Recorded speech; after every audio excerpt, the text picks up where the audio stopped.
नमस्कार दोस्तों, reality classes में आपका स्वागत है।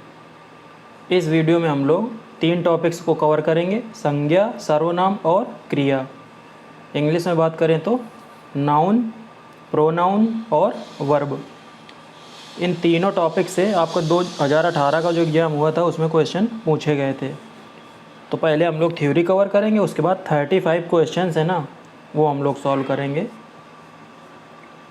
सबसे पहले संज्ञा की परिभाषा देखते हैं। तो बचपन से हम लोग पढ़ते आ रहे हैं कि जिन शब्दों से किसी व्यक्ति, वस्तु, स्थान, इसके नाम का पता चले तो उसे हम लोग संज्ञा कहते हैं। जैसे एग्जाम्पल लिखा है ऊषा, पवन, हिमालय, दया। तो ज़रूरी नहीं है कि जो नाम है वो लिविंग थिंग्स के हों, नॉन लिविंग थिंग्स भी इसमें आती हैं। अब हम लोग देखते हैं कि संज्ञा के टाइप्स कितने हैं। तो संज्ञा के 5 टाइप्स होते हैं। सबसे पहले तो आपको नाम पता होने चाहिए। व्यक्तिवाचक संज्ञा, जातिवाचक संज्ञा, समूहवाचक संज्ञा, द्रव्यवाचक संज्ञा और भाववाचक संज्ञा। नाम से आपको थोड़ा सा आइडिया हो जाएगा कि एक्चुअल में ये किस तरह की संज्ञा है। तो सबसे पहले हम लोग स्टार्ट करेंगे व्यक्तिवाचक संज्ञा से। तो व्यक्तिवाचक संज्ञा मतलब जिससे किसी व्यक्ति के नाम की बोध हो। अब ये व्यक्ति पर्सन नहीं होगा, लिविंग और नॉन लिविंग दोनों होगा। किसी के नाम का यदि हमको पता चलता है ना, तो वो होता है व्यक्तिवाचक संज्ञा। जैसे प्रयाग, संध्या, काशी। तो प्रयाग और संध्या तो किसी के नाम हो सकते हैं। जो काशी है ना, वो बनारस या वाराणसी का पुराना नाम था। ये हो गए आपके व्यक्तिवाचक संज्ञा। दूसरा टाइप है जातिवाचक संज्ञा।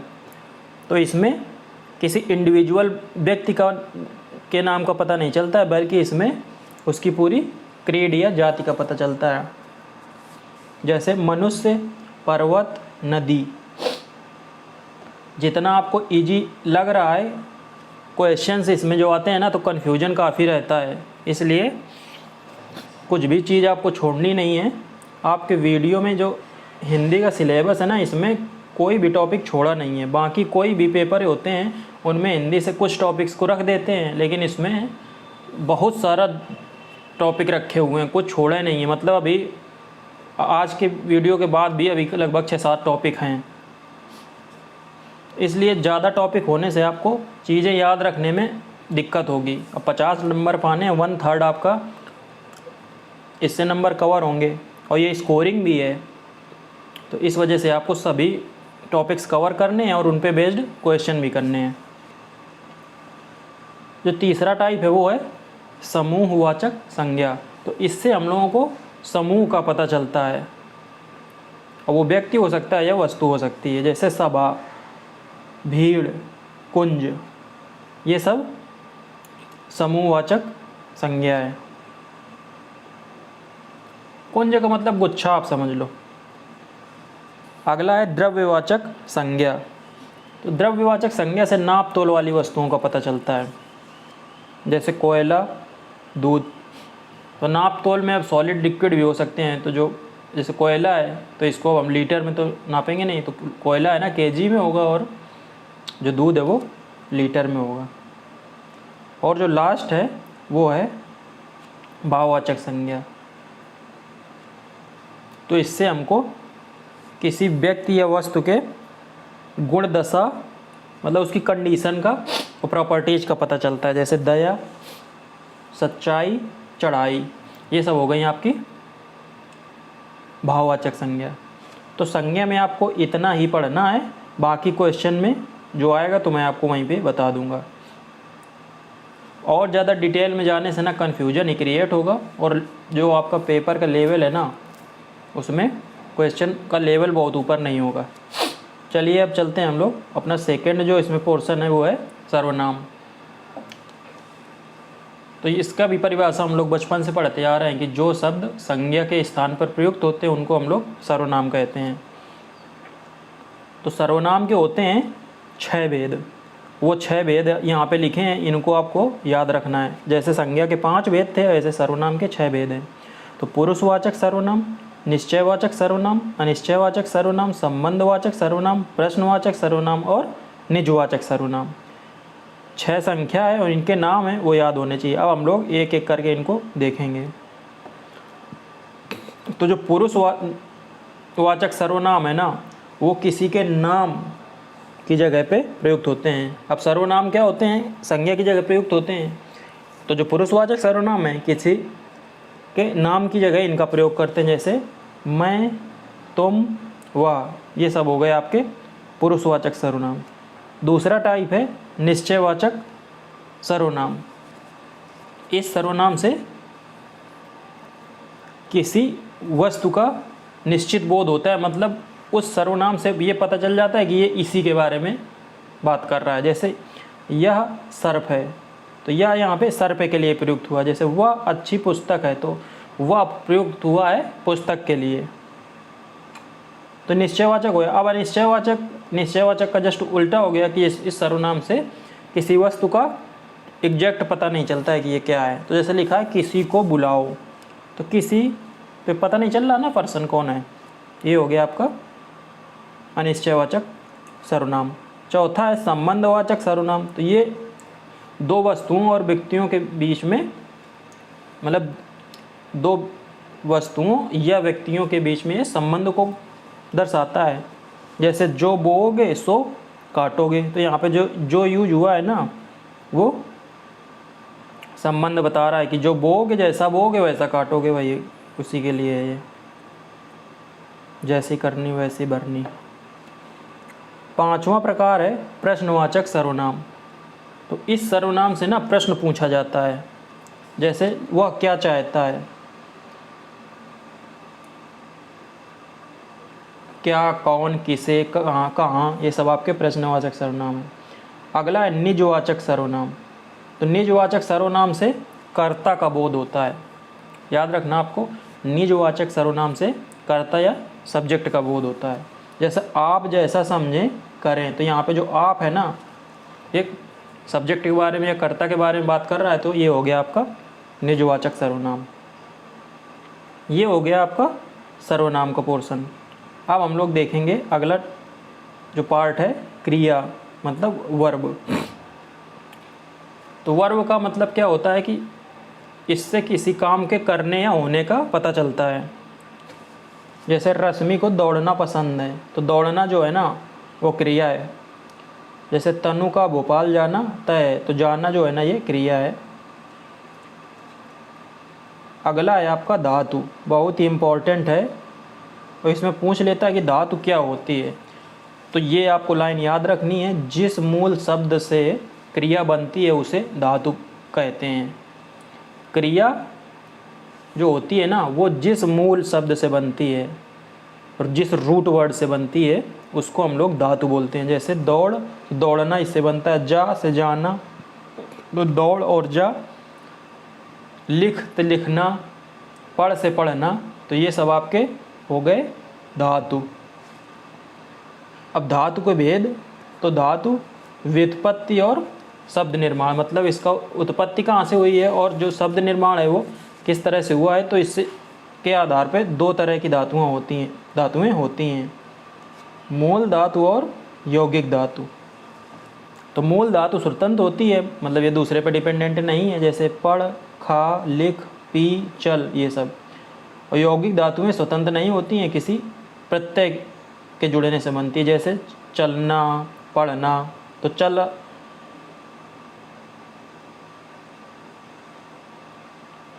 से चला, पढ़ना से पढ़ा। हाँ, ये चलना और पढ़ना ये सब चल से बन गई ना चलना, पढ़ से हो गई पढ़ना या पढ़ा, ये सब तो आपकी ये हो गई यौगिक धातु। नाम से पता चल रहा है मूल धातु, यौगिक धातु। मूल धातु इंडिपेंडेंट होती हैं, यौगिक धातु मिलके बनती हैं। अब आती है क्रिया के भेद। तो दो क्रिया के भेद होते हैं, सकर्मक और अकर्मक। इस पे भी क्वेश्चन पूछे जाते हैं अक्सर। तो सकर्मक क्रिया में क्या होता है ना कि ऐसे समझ में आ रहा है कि सकर्मक जिसमें कर्म हो और अकर्मक जिसमें कर्म ना हो, ये एक जनरल सेंस हो गया। और परिभाषा की बात करें तो होता है कि जब क्रिया के व्यापार का फल, जैसे परिभाषा लिखी है कि क्रिया के व्यापार का फल कर्म पर पड़ता है, मतलब क्रिया जो कार्य कर रही है उसका फल जो है ना, उसका इफेक्ट आपके कर्म मतलब ऑब्जेक्ट पे पड़ रहा है, तो वो आपकी हो गई सकर्मक। और अकर्मक में क्या होता है कि क्रिया का इफेक्ट कर्म पे पड़ता ही नहीं है, वो पड़ता है कर्ता पे। तो जैसे सकर्मक में लिखा है मंजुल आम खा रहा है, तो मंजुल क्या खा रहा है? आम खा रहा है, तो खाता किसको है? आम को। तो ये हो गया आम आपका कर्म, तो ये सकर्मक क्रिया हो गई खाना। जैसे राम विद्यालय पहुंच गया, तो पहुंच गया तो कहाँ पहुंच गया? विद्यालय। अकर्मक क्रिया का एग्जाम्पल लिखा है रति गई, तो कौन गया? रति। तो इसमें और जो ऑब्जेक्ट है ना वो तो है नहीं, तो ये हो गई आपकी अकर्मक क्रिया। और अकर्मक क्रिया का प्रभाव पड़ता है सीधा सब्जेक्ट पे। ये हो गया आपका थ्योरी वाला पार्ट। 10 मिनट लगभग समय में आपको ये बता दिया मैंने। अब हम लोग देखेंगे क्वेश्चन। लगभग इसमें 35 क्वेश्चन मैंने आपको यहाँ पे करवाए जाएंगे। इसमें से सभी टॉपिक से वीडियो 2018 के एग्ज़ाम में भी क्वेश्चन पूछे गए थे।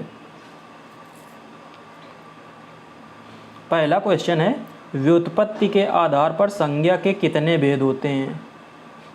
ये क्वेश्चन अच्छा है। तो यदि व्युत्पत्ति के आधार पर पूछे ना, तो 3 तरह की होती हैं संज्ञाएं।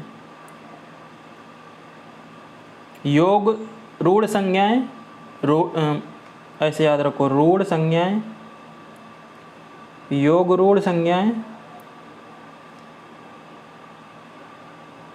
और जो तीसरा टाइप है वो है यौगिक।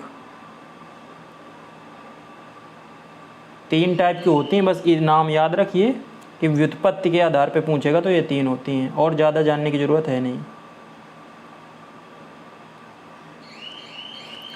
अगला क्वेश्चन है, निम्नलिखित विकल्पों में से किस विकल्प में सभी शब्द व्यक्तिवाचक संज्ञा हैं? व्यक्तिवाचक संज्ञा की बात कर रहा है कि तीनों जो ऑप्शन है वो व्यक्तिवाचक संज्ञा हैं। पढ़ते हैं, देखो समझ में आ जाएगा। व्यक्तिवाचक की बात कर रहा है, रामचरितमानस, गंगा।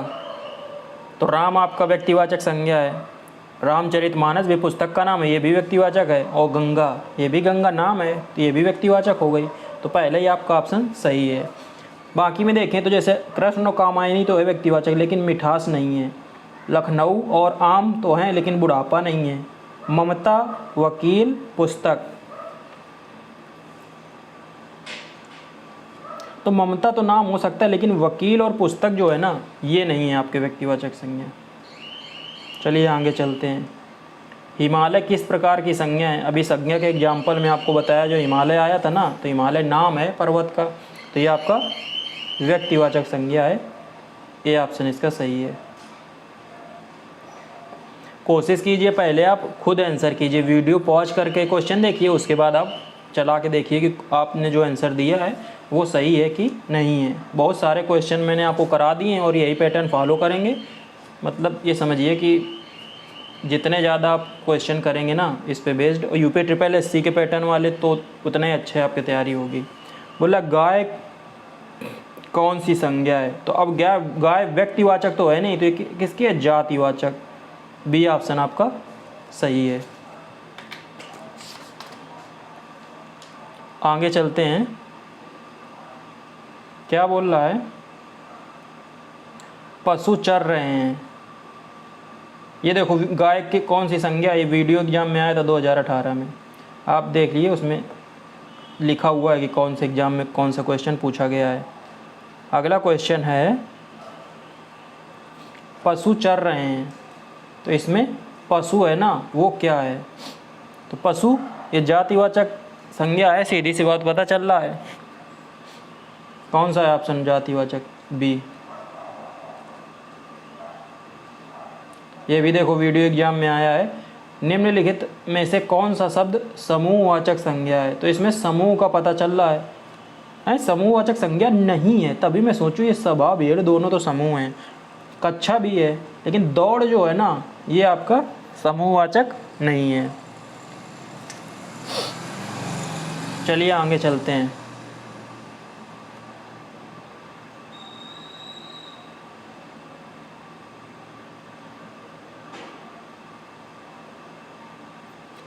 अचूक विशेषण के साथ उपयुक्त संज्ञा। तो अचूक जो है ना, इसके साथ संज्ञा कौन सी होंगी? अचूक निशाना, जिसका निशाना अचूक हो। सी ऑप्शन आपका सही है। बोल रहा है इसके अचूक जो विशेषण है ना, इसके साथ कौन सी संज्ञा प्रयुक्त होगी। अगला है लड़का कौन सी संज्ञा है। तो लड़का कौन सी संज्ञा है, आपको सीधा पता चल जाएगा कि ये भी जातिवाचक संज्ञा है, किसी का नाम तो है नहीं ये। चलिए आगे देखते हैं।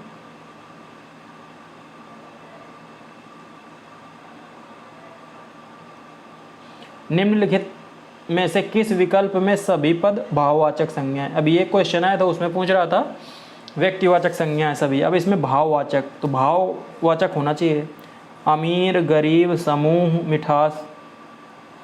तो अमीर, गरीब, समूह, मिठास। अब मिठास इसमें है केवल भाववाचक। खटास है इसमें रसीला, कड़वाहट, बुढ़ापा, उन्नति, यही जो है ना सी ऑप्शन आपका यही सही है। इसमें सभी है ना भाववाचक संज्ञाएं हैं। चलिए ये भी देखो वीडियो एग्जाम में आया है 2018 में। कबूल पूछ रहा है कौन से भाववाचक संज्ञा है। दिल्ली, दिल्ली तो आपकी व्यक्तिवाचक है। लड़का जातिवाचक, मोहन व्यक्तिवाचक, बीमारी जो है ना वो भाववाचक संज्ञा है। डी ऑप्शन आपका सही है।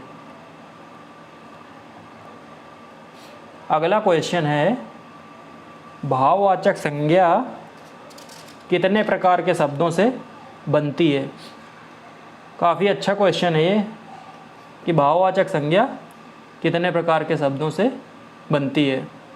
ये मैंने अभी उसमें नहीं बताया अभी, लेकिन आप सुन लीजिए कि भाववाचक संज्ञा कितने प्रकार के शब्दों से बनती है। तो ये बनती है आपके 5 प्रकार के शब्दों से। सी ऑप्शन इसका सही है।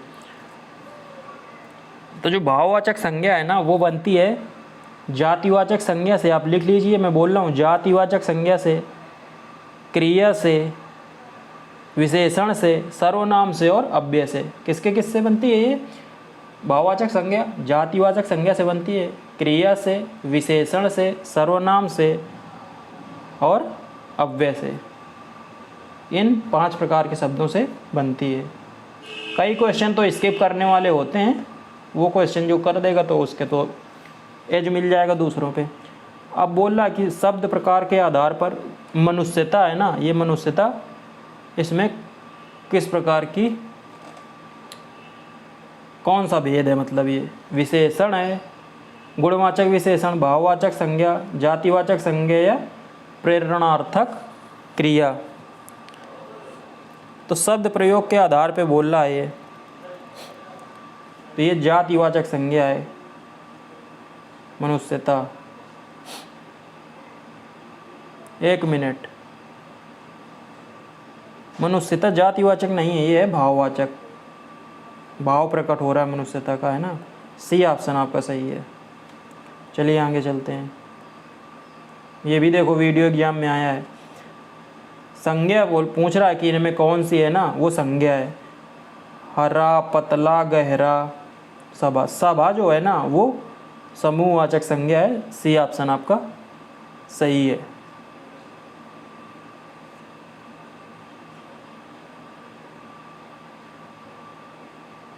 आगे चलते हैं। देखो आप कितने क्वेश्चन इससे आए, ये भी देखो वीडियो में पूछा गया है। कौन सा द्रव्यवाचक संज्ञा है? खटाई, मिठाई, ठंड। ये तो सब आपके भाववाचक में आएंगी। दूध जो है ना ये द्रव्यवाचक है, इसका एग्जाम्पल द्रव्यवाचक में बताया भी था। अगला है बोला कौन सी भाववाचक संज्ञा नहीं है? मनाही, विद्युता, खुशी, सोना। तो जो सोना है ना ये भाववाचक संज्ञा नहीं है, ये सोना है ना ये व्यक्तिवाचक संज्ञा में आएगा। लिखित विशेषणों में से संज्ञा को पहचानिए। इन 4 जो विशेषण है ना, अभी मैंने बताया था ना कि विशेषण भी संज्ञा हो सकते हैं और सर्वनाम भी संज्ञा हो सकते हैं एक तरह से। जब उसमें आया था कि भाववाचक संज्ञा कितने प्रकार से बनती है, तो बोला निम्नलिखित विशेषणों में से संज्ञा को आपको पहचानना है। आसमानी, नियमित, पाश्चात्य, अनुशासन।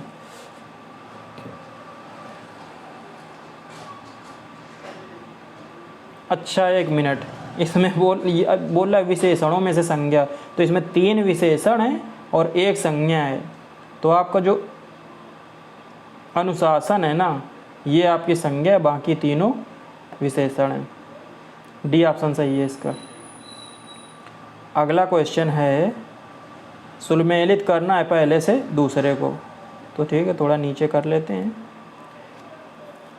जुलाई, तो जुलाई आपका नाम है। मैना, कुंज, कुंज भी बताया था आपको, तो कुंज में किसमें बताया था? समूहवाचक में। पानी, पानी है द्रव्यवाचक, तो सी का 4। जुलाई महीने का नाम है, तो ये व्यक्तिवाचक है आपका, और जो महीना है वो जातिवाचक है। तो कौन सा ऑप्शन सही हो जाएगा? ए का 1, बी का 2।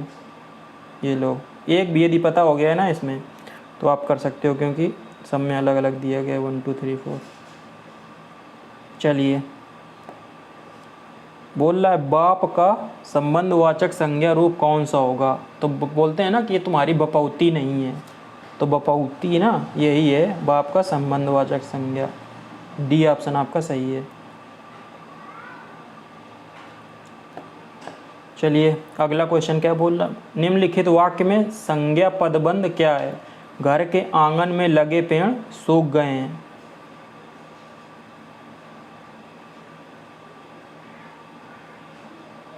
तो पूछ रहा है इसमें कि संज्ञा पदबंध क्या है?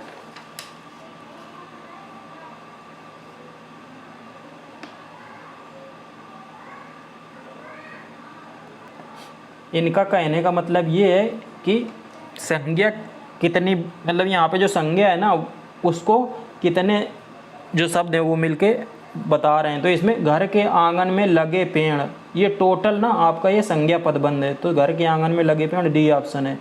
सूख गए हैं वो आपका दूसरा पोर्शन हो गया, तो डी ऑप्शन इसका सही है। संज्ञा पदबंध डी ऑप्शन, घर के आंगन में लगे पेड़। चलिए, अगला क्वेश्चन है, क्रियार्थक संज्ञा सर्वदा किस रूप में रहती है?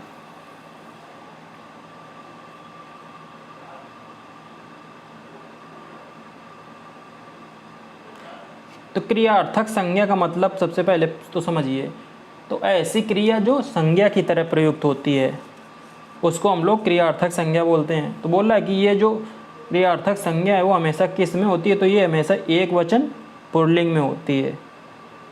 जैसे ऑप्शन एग्जाम्पल की बात की जाए तो टहलना स्वास्थ्य के लिए अच्छा है, तो यहाँ पे जो टहलना है ना, टहलना स्वास्थ्य के लिए अच्छा है, तो जो टहलना है ना ये क्रिया भी है, लेकिन ये क्रियार्थक संज्ञा भी है, ये हमेशा एक वचन पुल्लिंग होगा। चलिए, अब हम लोग संज्ञा वाले क्वेश्चन कर चुके हैं, अब सर्वनाम वाले देखेंगे। तो लोग पहले क्वेश्चन है वो वीडियो में भी पूछा गया और फॉरेस्ट गार्ड में भी पूछा गया है। सर्वनाम के कुल कितने भेद होते हैं? तो सर्वनाम के भेद अभी आपको बताया गया कितने होते हैं? 6। नाम भी आपको पता होने चाहिए। पुरुषवाचक, निश्चयवाचक, अनिश्चयवाचक, संबंधवाचक, प्रश्नवाचक और निजवाचक। अब अगला आ गया, हिंदी में कुल कितने सर्वनाम हैं? ऊपर पूछ रहा था भेद, अब पूछ रहा है कि हिंदी में कितने सर्वनाम हैं। तो हिंदी में है 11 सर्वनाम, और इनके नाम मैं आपको लिखा रहा हूँ, वो आप लिख लीजिए। आप, यह, वह, मैं, तू, जो,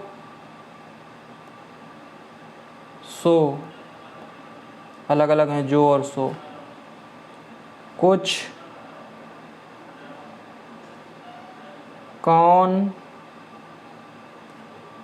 क्या और कोई।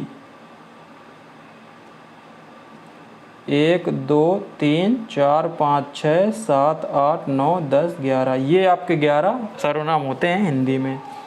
आप, यह वह, मैं तू, जो सो, कुछ, कौन, क्या, कोई। वीडियो एग्जाम में पूछा गया है 2018 में। पूछ रहा है कि कौन सा सर्वनाम का भेद नहीं है। तो पुरुषवाचक, निजवाचक, प्रश्नवाचक सर्वनाम तो होता है, लेकिन गुणवाचक सर्वनाम नहीं होता। बी ऑप्शन है, बोला नहीं है भेद। अगला क्वेश्चन है, जो शब्द पूर्वापर संबंध से किसी संज्ञा के बदले आता है। सीधी सी बात ये पूछ रहा है कि संज्ञा के स्थान पर जो प्रयुक्त किया जाता है तो उसको सर्वनाम बोलते हैं। ये ऑप्शन आपका सही है। जो सर्वनाम शब्द वक्ता, श्रोता अथवा किसी अन्य व्यक्ति के लिए प्रयुक्त किया जाता है उसको हम लोग क्या बोलते हैं? वक्ता, श्रोता या किसी अन्य व्यक्ति के लिए। अब वक्ता, श्रोता या अन्य किसी व्यक्ति के लिए प्रयुक्त किया जाएगा वो पुरुषवाचक ही होगा। बी ऑप्शन आपका सही है। अगले क्वेश्चन पे चलते हैं। वे भ्रष्टाचार के प्रबल विरोधी थे। इसमें पूछ रहा है कि सर्वनाम का कौन सा प्रकार प्रयुक्त हुआ है। तो इसमें जो वे लिखा है ना वो सर्वनाम है, तो वे जो है ना आपका पुरुषवाचक सर्वनाम है। डी ऑप्शन सही है। अगला क्वेश्चन है, हम के नीचे अंडरलाइन लगा है, ताजमहल देखने जाएंगे। तो इसमें बोल रहा है कि हम जो है ना वो किस तरह का सर्वनाम है। तो जो हम है ना वो पुरुषवाचक सर्वनाम है आपका। बी ऑप्शन सही है। ये देखो वीडियो में आया है, आपकी राह सब देख रहे हैं। इसमें पूछ रहा है कि कौन सा सर्वनाम है।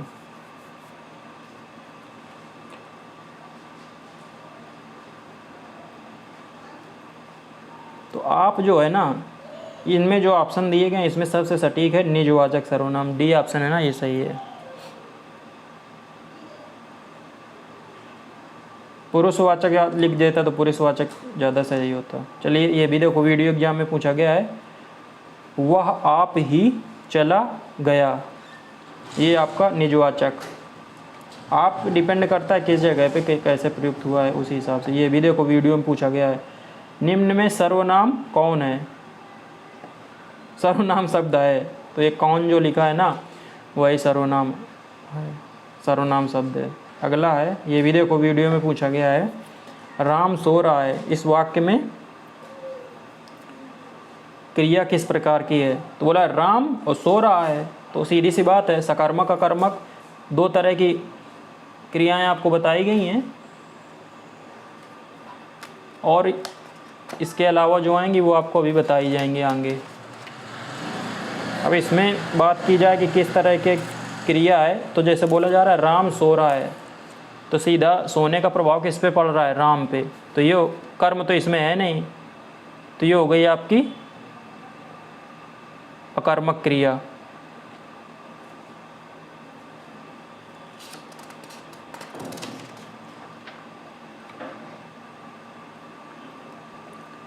तो कौन सा ऑप्शन आपका पहले जो है ना वही सही है। हाँ कर्मक, कर्म नहीं है इसमें। चलिए अगला क्वेश्चन देखते हैं, जिस क्रिया से संचालित व्यापार का फल कर्ता को छोड़ के कर्म पे पड़ता है, तो कर्म पे पड़ेगा तो सकर्मक होगी। बी ऑप्शन आपका सही है। देखो परिभाषा से भी क्वेश्चन बना लिया। अगला है, सकर्मक क्रिया को पहचानना है आपको कि इनमें से सकर्मक क्रिया कौन सी है। चलना, सोना, मुस्कुराना और लिखना। तो इसमें जो लिखना है ना ये आपकी सकर्मक क्रिया है। चलिए आगे चलते हैं। ये देखो वीडियो में पूछा गया है प्रेरणार्थक क्रिया। अब ये एक प्रेरणार्थक क्रिया भी आ गई। तो सबसे पहली बात ये आएगा दिमाग में कि प्रेरणार्थक क्रिया होती क्या है, और अभी मैंने आपको बताया नहीं है। तो प्रेरणार्थक क्रिया क्या होती है? जब कर्ता किसी कार्य को स्वयं न करके किसी दूसरे को प्रेरित करता है करने के लिए, तो उसे प्रेरणार्थक क्रिया बोलते हैं।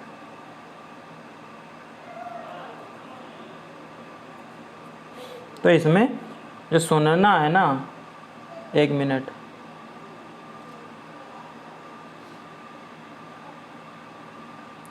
ऑप्शन है उठना, चमकना, गिराना और देना।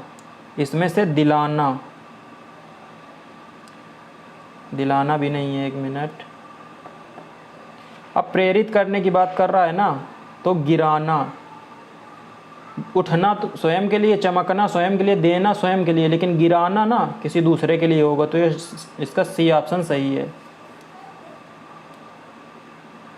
लास्ट क्वेश्चन है आपका, क्रिया के मूल रूप को क्या कहते हैं। और मैंने बोला था ना कि बहुत बार पूछा गया, देखो कितने बार पूछा है। वीडियो एग्ज़ाम का 2018 का हुआ था ना, उसमें ये 2 शिफ्टों में पूछा गया है। ये 2 बार कैसे लिख दिया, हमको लगता है 22 डेट है ना वो अलग अलग होगी, सेम लिख दिया है। UPSI, यूपी कांस्टेबल भर के पूछा है। तो क्रिया के किस रूप से, मतलब जिस रूप क्रिया का जो मूल रूप होता है ना, उसको धातु बोलते हैं। ये ऑप्शन आपका सही है। तो ये हो गए आपके संज्ञा, सर्वनाम और क्रिया पे बेस्ड 35 क्वेश्चन पूरे। इसी तरह का यदि आप फॉर्मेट फॉलो करेंगे, मतलब जो टॉपिक पढ़ो उस पे बेस्ड क्वेश्चन सॉल्व करिए, तो इससे आपका प्रैक्टिस बनी रहेगी और गलती है ना वो कम होने के चांस रहेंगे। इसमें 50% निगेटिव मार्किंग है, तो आपकी एक्यूरेसी है ना काफ़ी मैटर करेगी। उम्मीद है वीडियो अच्छा लगा होगा। तो मिलते हैं अगले वीडियो में, तब तक के लिए नमस्कार, धन्यवाद।